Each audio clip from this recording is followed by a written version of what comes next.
Lady Martha. This is an incredible woman, so completely underrated. It saddens me. They were a very good match, and by the end, fast forward, we're going to say this was one of the greatest teams ever made.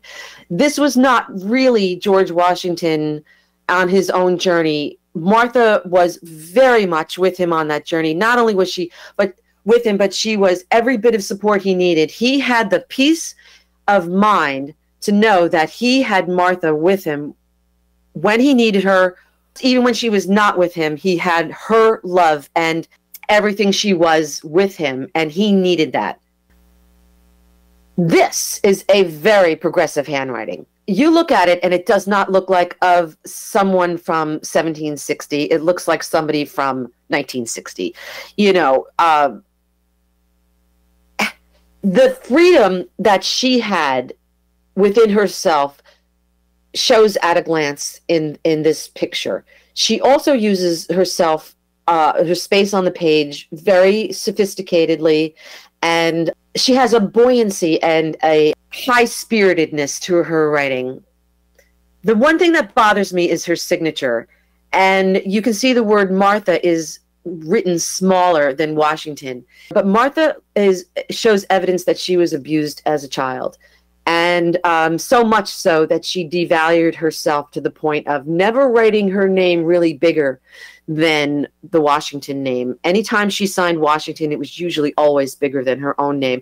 And that's very unusual, especially for a high-profile woman like Martha, who was raised with the greatest riches and exposed to the greatest things. You know, you would think she would have a bigger ego, but no, her ego, it was small, it was diminished, and she felt devalued. So she was devalued by somebody, and it had to be in her immediate environment. And here she's running away from her past as well.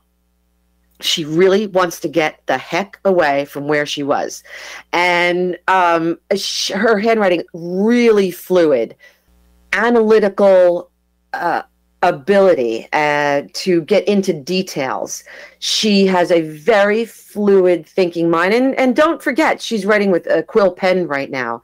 She's got really good rhythm.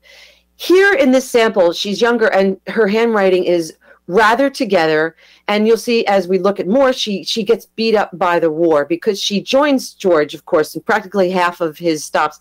She had always talked about being there for every cannon call, standing at attention to every cannon call that was rang. So when George Washington was going into battle, she came to join him, and she was at cannon call because after, you know, there were many troops wounded and everything else, there were just a few people, some camp followers, but Martha was right up in those lines taking care of those soldiers and cooking and mending and treating wounds and everything else. She's got the energy, she's quick, she's fast, and George definitely leaned on her, because if you look at her writing, she is no sloppy, slow Nilly. She is really on top of it. Snap, snap, done and gone. You know, she was smart, and she has very good simplistic connections in her handwriting.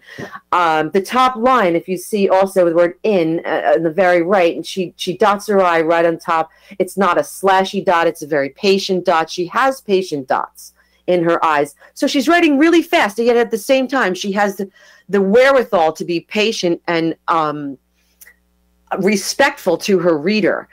Think about, for George to have conversations, he needed somebody rich that he could talk to, because he was a very rich man.